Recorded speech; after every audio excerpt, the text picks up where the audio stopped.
So, hi everyone. I hope everybody is doing great. So, first of all, what we have to do, as I told you, that we have to do few questions, like three questions majorly from unit number 4 जो हमने किया था and it was left. उसके भी कुछ questions मैंने applications के लिए रखे हैं but few we can do right now. तो अभी हम वो करने वाले हैं. Okay. So let's start with that पहले. So we have done last question हमने ये किया था that which is true for the gate control theory. ये था हमारा last question. I want you to do question number 18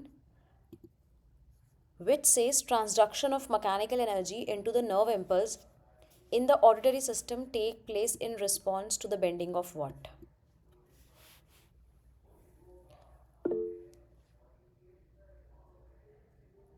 Okay, yes.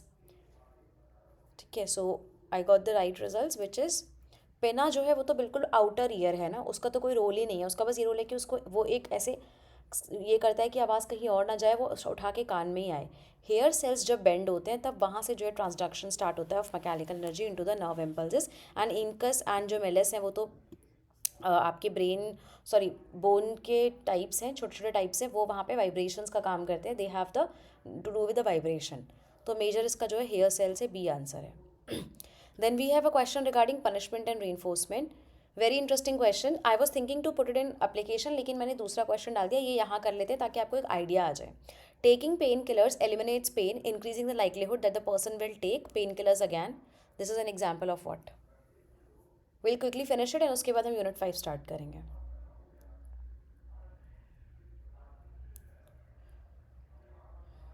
Okay please everybody have to answer. गलत सही बाद में डिसाइड करेंगे but you have to give. ठीक है, तो मैं आपको बता देती हूँ सब लोगों के लिए जो रिकॉर्डेड भी देख रहे हैं उन लोगों के लिए that how you know to do the answer of this question. जैसे लिखा हुआ है कि टेकिंग पेन किलर, मैं पेन किलर ले रही हूँ which is eliminating the pain and increasing the likelihood that the person will take the pain killer again.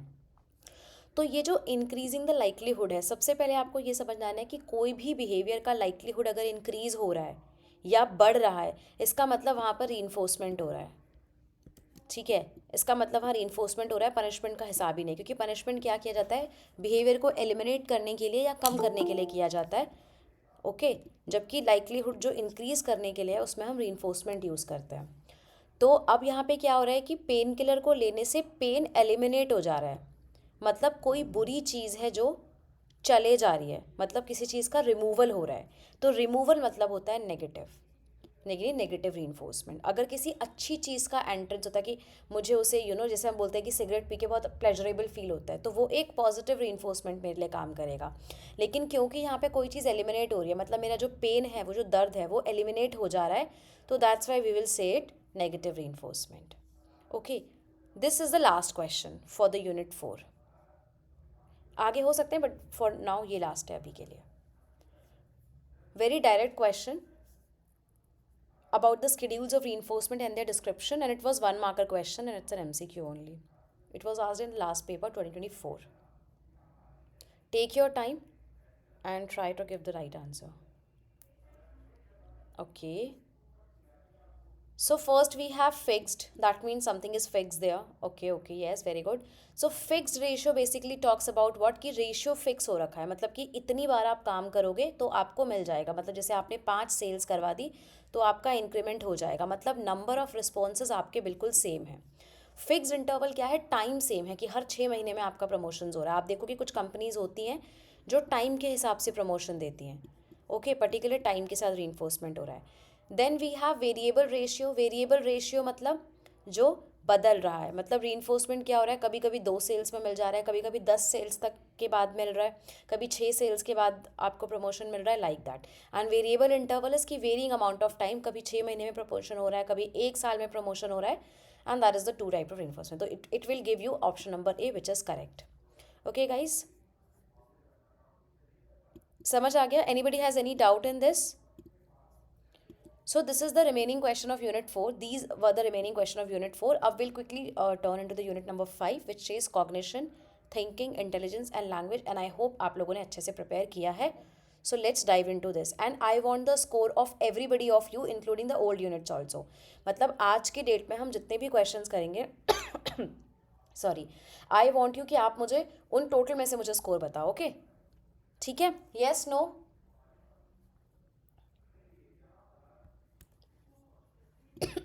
Sorry guys.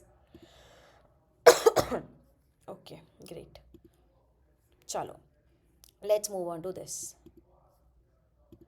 First question is asking about what are the components of Gardner's theory of multiple intelligence. Very simple, very easy. अगर थोड़ा भी आपने पढ़ा है तो you can give it. अब इसमें is और are लिखा है तो you can see that it's an MSQ. इसका मतलब एक से ज़्यादा ऑप्शन इसमें सही है और ये 1 मार्कर क्वेश्चन था. Came in 2021. Very good guys, I am getting almost the right answers. So इसमें से कौन कौन से हैं? लॉजिकल मैथमेटिकल उन्होंने दिया था, यस अंडरस्टूड. लिंग्विस्टिक इंटेलिजेंस उन्होंने दिया था. इसके अलावा स्पेशल इंटेलिजेंस भी उन्होंने दिया था. एंड इनसाइट लर्निंग की बात किसने करी थी? फटाफट टाइप करो. Who talked about insight learning?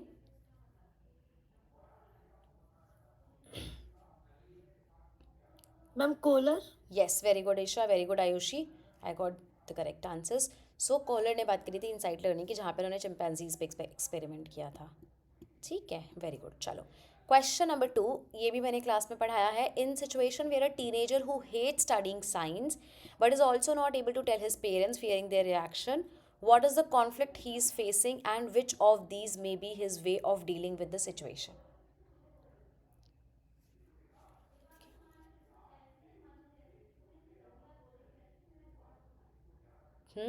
Take your time, huh? Just a second.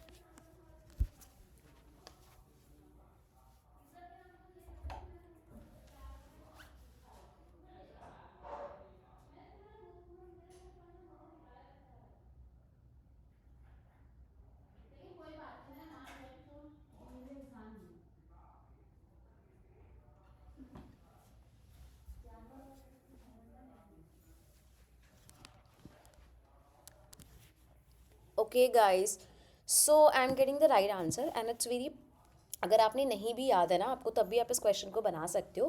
Because they are basically talking about कि जो बच्चा है, एक टीनेजर है, वो साइंस भी नहीं पढ़ना चाहता, उसको साइंस में कोई इंटरेस्ट नहीं है. दैट मीन्स वो उसको भी अवॉइड करना चाहता है. ही और she don't want to do that also. And इसके अलावा वो डरता भी है क्योंकि वो पेरेंट्स से बताना नहीं चाहता वो चीज़, बिकॉज उसको उससे डर लगता है कि यार उसको उनको बता दिया तो क्या होगा. सो बेसिकली ही और she is facing avoidance and avoidance conflict. So he will keep vacillating between telling his parents and continuing to study science. ठीक है, तो ए हो गया. अभी अभी बाकी का जिन लोगों ने नहीं किया है, ठीक है, मैं आपको बता दूं ये MSQ है वैसे. You have more than 1 option which are correct. अगर मैं देख लेती हूँ एक बार चैट में आंसर क्या क्या है. Everybody has chosen a option only. Anybody wants to change their answer तो वो कर सकते हैं. It's an MSQ. शायद मैंने बताया नहीं तो मैं अभी बता देती हूँ. Anybody wants to change the answer? Okay, so इसमें ए एंड बी दोनों ऑप्शन सही हैं. अगर आपको नहीं भी पता है तो मैं आपको बता देती हूँ. अवॉइडेंस कॉन्फ्लिक्ट ये भी लिखा है. And he may contemplate running away from his home. वो क्या चाहेगा? वो ये चाहेगा कि वो घर से भाग जाए. Okay, this is what he और शी विल वॉन्ट. तो अवॉइडेंस में कॉन्फ्लिक्ट बहुत ज़्यादा होता है और वो यूजुअली मतलब कौन सा होता है वो डिफेंस वो कोपिंग मैकेनिज्म. अच्छा, हम लोगों ने भी पढ़ा नहीं है स्ट्रेस में, बट हम पढ़ेंगे. वो जो रनिंग अवे वाला ऑप्शन होता है वो उसे एक्सेप्ट करते हैं. इसलिए ए एंड बी इसमें दोनों ऑप्शन सही थे and it was a 2 marker question. तो अगर आपने ए ही क्लिक किया that means you are not getting any marks for that. Make sense to everybody? Doubt है किसी को?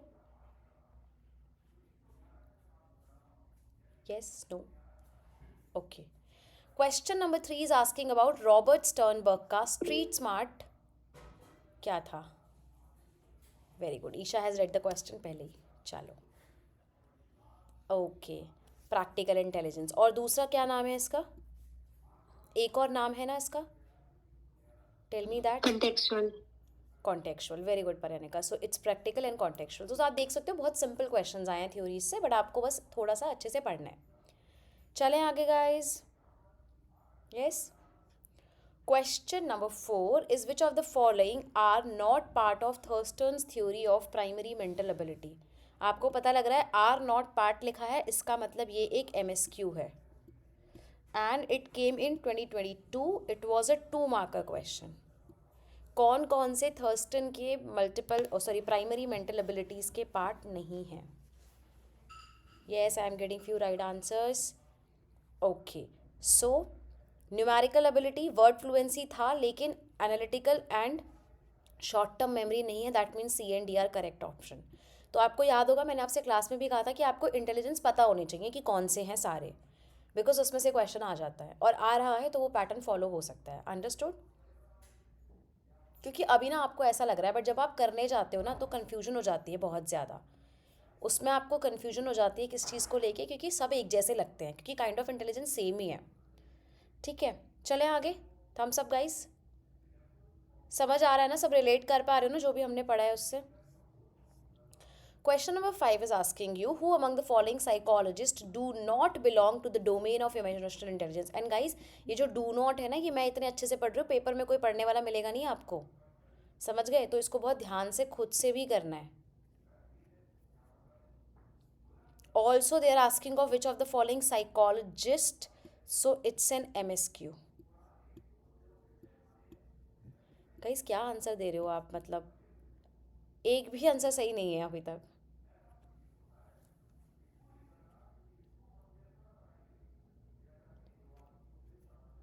ओके, कुछ मुझे सही मिला है अब.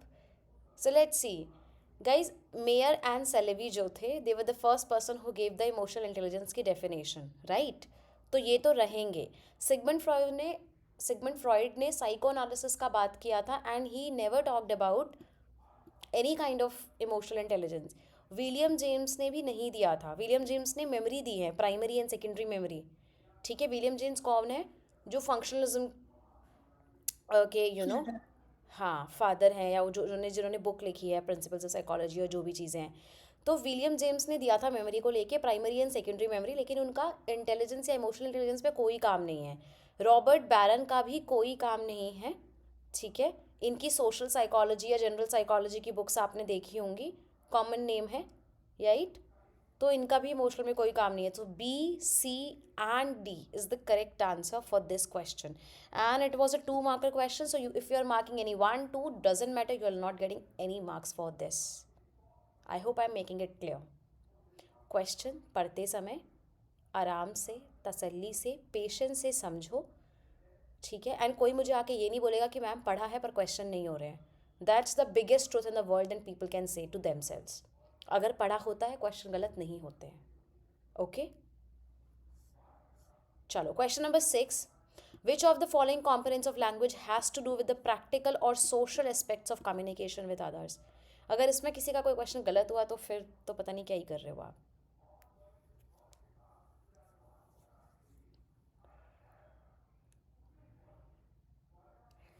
Yes. So phonemes is the smallest, जिसमें sound है. Morpheme is the smallest unit of meaning, and syntax है arrangement. सोशल एस्पेक्ट्स या प्रैक्टिकल जैसे सॉरी, थैंक यू, उसमें क्या आता है? Pragmatics. C option is the correct answer.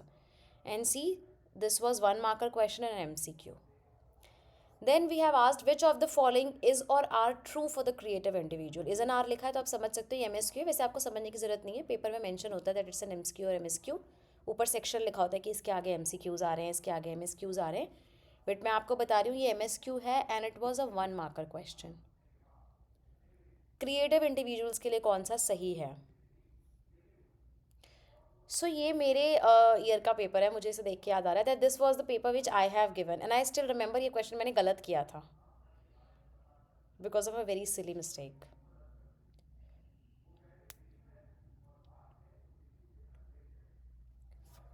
ठीक है, चलो. हाँ, so they are not afraid to be different, ये बिल्कुल सही है. वो बिल्कुल, उनको कोई दिक्कत नहीं है कि अलग होना है. जैसे हमने बात भी कही थी, क्रिएटिविटी वाले जो लोग होते हैं वो कंप्लायंस नहीं शो करते. ये हमने पढ़ा था क्लास में, कोई मुझे ये नहीं कहेगा that we have not studies. They are not very good in mental imagery, ये तो बिल्कुल नहीं हो सकता. They do not value independence, ऐसा भी कुछ नहीं है. They are unconventional in their work. ठीक है, अनकन्वेंशनल मतलब बिल्कुल डिफरेंट, नॉट नॉर्मल, अलग शो करते हैं. तो ये बिल्कुल सही है. बी एंड डी इसका करेक्ट ऑप्शन है, और ये MSQ है. So if you mark B and D you get 1 mark, not 2. Okay, then we have a question of Wernicke's aphasia. इसके बारे में हमने थोड़ा सा बायोलॉजी में बात किया था बट क्लियरली बात नहीं किया. But I hope you will be able to do. अगर नहीं होता है मैं आपको अभी समझाऊंगी what is Wernicke's aphasia. and what is a Wernicke's and Broca's area basically. It is also an MSQ, guys, do remember. Okay, this is an MSQ.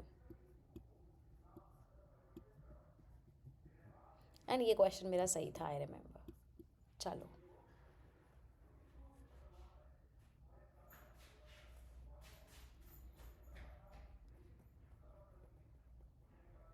try, still not getting the right answers.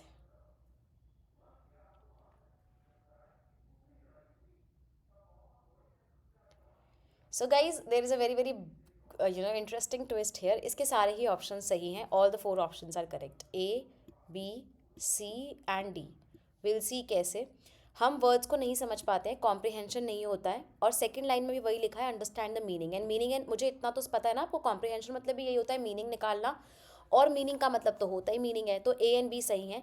Grammatically correct language हम नहीं बोल पाएंगे, ये बिल्कुल सही है. This is an inability to speak grammatically correct language. हम grammatically correct language इसमें नहीं बोल सकते. हम बोलेंगे बट हम क्या बोलेंगे हमें नहीं पता, वो गड़बड़ गड़बड़ चीज़ें चली जाएगी वर्णिकाज में. और ये ऑप्शन जो बेसिकली होता है वैसे वो ये ब्रोका के लिए होता है, बट आंसर की में उन्होंने सारे ऑप्शंस दिए थे कि अगर उन्होंने वही मार्क किया तो वो सही है. Then inability to write and understand the symbols and represent speeds are, तो बिल्कुल सही है कि वो समझ नहीं पाएंगे ना लिख पाएंगे उन वर्ड्स को. ठीक है, तो ब्रोकाज एरिया का मतलब होता है मीनिंग्स या अंडरस्टैंडिंग के साथ काम करना, मीनिंगफुल स्पीच प्रोड्यूस करना. ये काम होता है किसका, उसका वर्निकेज एरिया का. तो दैट्स वाई इन्होंने उस सेंस में लिखा है. आप समझो, दे हैव रिटन कि ग्रामेटिकली करेक्ट लैंग्वेज वो नहीं बोल पाएंगे. क्योंकि उसका रीज़न क्या है, क्योंकि वर्निकेज एरिया में ये होता है कि हम जो चीज़ें बोलते हैं ना वो हम समझ नहीं पाते. हम इस तरह से बोलते हैं कि सामने वाले को समझ नहीं आता, मतलब बहुत स्कैटर्ड चीज़ें बोलते हैं हम. ओके, तो दैट्स वाई इन्होंने ये आंसर जो है वो वर्निकेज में दिया है. उस सेंस में थोड़ा सा कॉम्प्लिकेटेड है, but if you will read clearly तो आपको समझ में आ जाएगा. ब्रोकाज एरिया का काम बेसिकली क्या होता है, ब्रोकाज का होता है कि सही से बोलना और करेक्ट लैंग्वेज बोलना जो कि सिंटेक्स में और ग्रामर में सही हो, जो ग्रामेटिकली सही हो और सिंटेक्स में सही हो, वो होता है ब्रोकाज का काम. ठीक है, थिन लाइन डिफरेंस है but you will be able to understand. ये हो सकता है कि आपको लगे कि ऑप्शन नहीं है, but this was given in answer की in a slightly different way. So A, B, C, D all options are correct. ठीक है,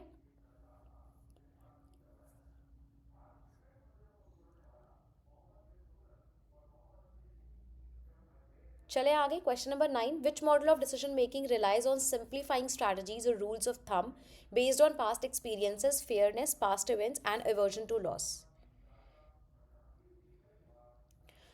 सो this is very this kind of question, जैसे मैंने कहा कि कितना भी आप कर लो, there are so many things which can not be coped up, मतलब कवर्ड अप नहीं हो पाती हैं. तो ये वो है जैसे कि आपको पता लग रहा है कि आप इसमें एक रूल ऑफ थंब कर रहे हो, और हमने पढ़ा हुआ है कि रूल ऑफ थंब किस में होता है, ह्यूरिस्टिक्स में होता है. तो we'll say judgement, heuristics and biases model. Clearly social economically rationality model, bounded rationality, ये कुछ नहीं हो सकता बिकॉज ह्यूरिस्टिक्स की बात है. तो ये मॉडल है इसमें. तो मैं आपको यहाँ बता देती हूँ, you can write this model was given by Amos Tversky and Daniel Kahneman. नाम याद करने की ज़रूरत नहीं है, अर्ली 1970s में दिया. और उन्होंने बोला था बेसिकली कि हम कुछ मेंटल शॉर्टकट्स बनाते हैं, और उन मेंटल शॉर्टकट से हमें चीज़ों को अंडरस्टैंड करना, उनका मीनिंग निकालना ईजी होता है. And that's why that's how we solve the problem by the rule of thumb. उन्होंने कुछ कुछ मैंशन किए थे, but that is not something we have to like worry about. तो ये बैरियर्स में से क्वेश्चन आ सकता है, अगर इसमें से आया है तो किसी और में से आ सकता है. Is it clear? किसी को डाउट है कुछ?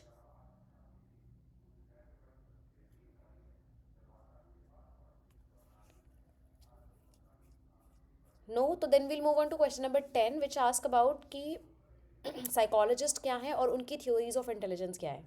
देखो कितना सिंपल क्वेश्चन है ये. I will give you the options. It's very simple. They are just asking for, sorry guys, this is A, this is B, है ना, this is C and this is D.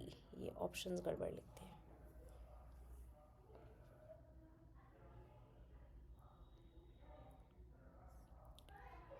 Okay okay, Charles पियरमैन ने दिया था 2 factor theory, general and specific factor. Author Jensen ने दिया level 1 and level 2 abilities, which is first था आपका cognitive sorry rote learning वाला, एसोसिएटिव लर्निंग, एंड दूसरा था आपका कॉग्निटिव कॉम्पिटेंस वाला. थर्स्टन ने दिया था primary mental abilities. Okay, DAE. Robert Sternberg ने दिया था triarchic theory of intelligence, analytical, experiential and practical. JP Guilford ने दिया था structure of intelligence which is operation, contents and products. So B is the correct answer. Simple.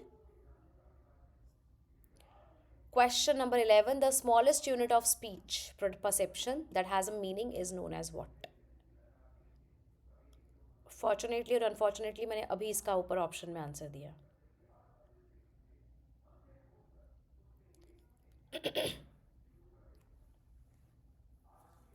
Yes, correct guys. M for morphine is the correct answer. Okay. Question number 12, which is the last for today. The role of culture and scaffolding are emphasized in what? Culture का role और scaffolding का role. Yes guys, Piaget talked about cognitive development, सामने सामने लिखा हुआ है, और उन्होंने स्कीमास की बात करी थी जो हम पढ़ेंगे आगे। एटकिंसन शिफ्टन का तो मेमोरी का इन्फॉर्मेशन मॉडल का मॉडल है, कैमिलिन स्मिथ का कॉग्निटिव डेवलपमेंट पे मॉडल है, एंड विगोत्स्की ने फोकस किया था किस पे, कि बच्चे का कल्चर, बच्चे का नॉलेजेबल अदर, बच्चे का जो स्कैफोल्डिंग होता है कि इसे उसको ऐसे बाहर से सपोर्ट दे के उसको सिखाया जाता है, इनका इम्पॉर्टेंट होता है। तो Vygotsky's theory of cognitive development is the right answer. Okay Ayushi, चलो। सो बताओ मुझे, do you have anything to ask? किसी को कोई डाउट है, किसी को कोई कन्फ्यूजन है in anything? So we can do, otherwise we are done with the PYQs of unit number 5. Next we'll meet for unit number 6, which is personality. That's it. Thank you guys.